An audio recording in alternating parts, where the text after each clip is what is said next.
안녕하세요. 너너블리TV 너너블리입니다. 너너블리의 이야기 어때 코너에 오신 것을 환영합니다. 오늘은 무좀약 성분에 관한 마지막 영상입니다. 지난 시간까지 피부 무좀에 사용되는 약 성분들 중심으로 알아보았는데요. 이번 시간에는 발톱 무좀에 관해 조금 더 자세히 알아보려고 합니다. 발 무좀과 발톱 무좀, 무슨 차이가 있을까요? 발 무좀은 발 피부에서 주로 발가락 사이에 나타나는 무좀이고요. 발톱 무좀은 손발톱이나 손발톱 아래에 발생하는 무좀입니다. 즉, 발생 위치가 피부 표면과 손발톱이라는 차이가 있습니다. 피부와 손발톱, 그 형태와 강도가 다르죠? 때문에 발 무좀은 감염 부위의 약을 흡수시켜서 치료하기 좋지만 손발톱 무좀은 감염 부위가 딱딱해 더 오랜 시간 치료해야 합니다. 이 뿌리 뽑기 힘든 손발톱 무좀은 왜 발생하고 어떻게 약을 사용해야 하고 효과와 부작용, 주의할 점이 어떤 것이 있는지 궁금하시다면 채널 고정해 주시고요. 시작해 보도록 하겠습니다. 손발톱 무좀은 손톱이나 발톱에 발생한 만성적인 곰팡이 감염증을 말합니다.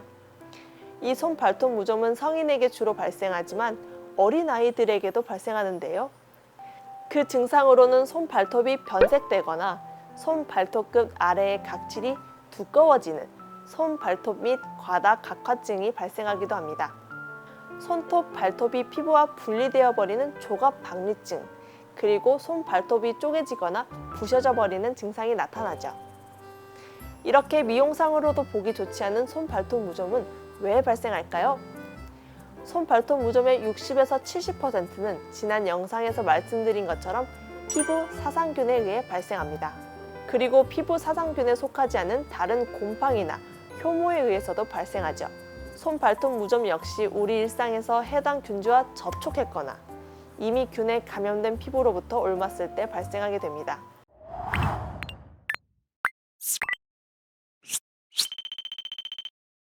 그럼 손발톱 무좀이 발생하게 만드는 위험 요소는 어떤 것들이 있을까요? 우선 백성과 같은 다른 곰팡이 감염증에 걸린 경우, 건성과 같이 만성적으로 피부 표면이 약해져 있는 경우, 손발이 일반적인 경우보다 축축해서 곰팡이가 자라기 쉬운 상태가 되는 다한증이 있습니다. 이와 유사하게 스포츠계에 종사하시는 분들, 직업적으로 통풍이 잘 되지 않는 신발을 신어야 하는 분들, 습한 곳에서 일하시는 분들은 손발톱 무좀이 발생하기 쉽습니다. 예를 들어 주부분들이나 식당에서 종사하시는 분들처럼 물에 자주 접촉하시는 경우가 되겠죠. 또한 당뇨병, 혈관 질환, 염증성 장 질환, 암 등 기저 질환이 있거나 면역이 약하신 분들은 무좀 발생 위험이 높고요. 기타 유전적 소인이나 고령인 경우, 가족 구성원 중 감염 환자가 있는 경우, 마지막으로 무지외반증이나 비대칭적인 보행 습관도 위험 요인이 될 수 있습니다. 네, 이런 위험 인자로 인해 손발톱 무좀이 발생했을 때 초기의 무좀은 건강 자체에 직접적인 영향을 주지는 않습니다. 다만 보기가 좋지 않기 때문에 삶의 질에 부정적인 영향을 미치게 되죠. 그리고 그 증상이 심해지면 손발톱을 유지할 수 없게 되는데 이로 인해 신발 등에 의해 압박을 받았을 때 피부를 보호할 수 없게 되면서 급성, 만성 통증을 경험하게 됩니다. 그리고 손발톱 무좀을 방치하는 경우 또 다른 피부 곰팡이 감염증을 유발하게 만들 수 있는 곰팡이의 저장 공간이 되기도 합니다. 그리고 당뇨나 면역력이 저하된 분들의 경우 봉화지겸과 같은 세균성 염증을 유발할 수 있습니다.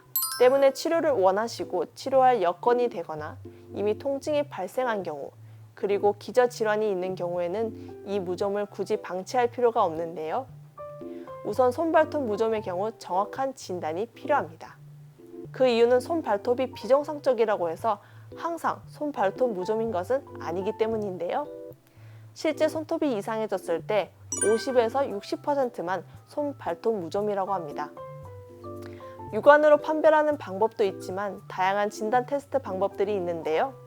잘 파악하신 후 무좀으로 판별되었을 때 치료를 시작하시면 됩니다. 그렇다면 손발톱 무좀에는 어떤 성분들이 치료에 사용될까요?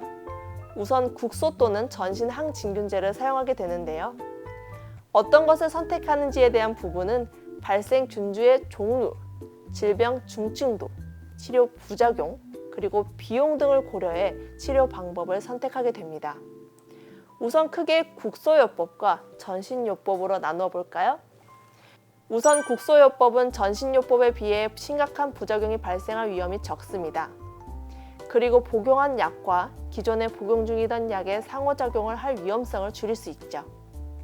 대신 반대로 국소요법은 치료를 더 오래 해야 하고 광범위하거나 손발톱 깊숙이균이 침범한 경우에는 효과적이지 않을 수 있습니다. 예를 들어 손발톱의 50% 이하 정도만 감염이 되었고 그 깊이가 깊지 않다면 국소와 전신요법이 모두 옵션이 될 수 있지만 그 반대라면 약을 복용하시는 것이 효과가 좋습니다. 그렇다면 우선 국소요법으로 사용할 수 있는 성분들은 어떤 것들이 있을까요? 우선 에피코나졸입니다. 부작용이 비교적 완화된 트리아졸계 항진균제인데요. 이 성분을 이용한 제품들은 48주간 매일 한 번씩 사용하여 치료하게 됩니다. 각 손발톱 표면에 한 방울씩, 큰 발톱의 경우 조금 더 많은 양을 사용하게 되는데요. 브러쉬를 이용해 펴발라 주시는데 이 치료 기간에 페디큐어, 매니큐어를 사용하면 안 되겠죠? 다음 성분은 아모롤핀입니다. 성분편 두 번째 편에서 말씀드렸던 아릴아민계 항진균제 성분입니다. 아모롤핀 제품의 경우 일주일에 한 번씩 손톱 표면을 일회용 파일로 정리해주고 알코올로 닦은 후 사용하게 됩니다.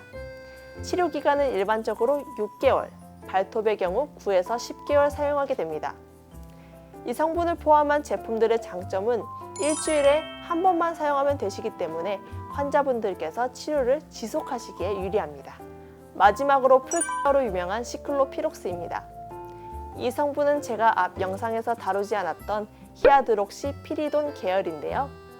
이 계열에 속해 있는 시클로피록스는 앞 성분들처럼 곰팡이의 콜레스테롤 합성을 방해하는 것이 아닙니다. 이 성분은 곰팡이 세포의 유전 물질을 손상되지 않게 보존하는 기능을 억제하고 세포 분열 억제, 세포 내 물질 이동을 방해해 곰팡이를 죽게 만듭니다. 시클로피록스는 증상이 있는 손발톱을 포함해 가능하다면 근처 5mm 범위의 피부, 손발톱 밑면과 그 아래 표피 부분까지 하루 한 번씩 사용해 주셔야 합니다.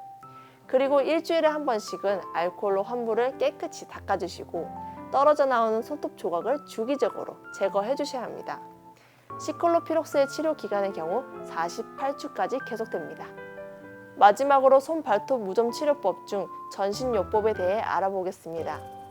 전신요법으로 사용되는 먹는 약으로는 지난 시간에 말씀드렸던 아릴아민 계열인 테르비나핀을 주로 사용합니다. 그리고 이 성분이 맞지 않거나 효과가 없으면 첫 번째 시간에 말씀드렸던 아졸 계열인 이트라코나졸을 사용하게 됩니다.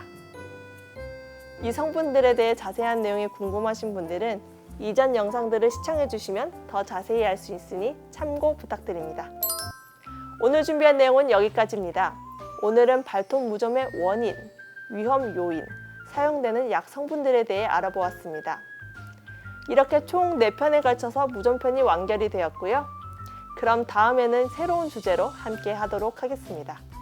오늘 영상 어떠셨나요? 마음에 드셨다면 구독과 좋아요, 알림 설정 눌러주시고요. 지금까지 시청해주셔서 감사합니다.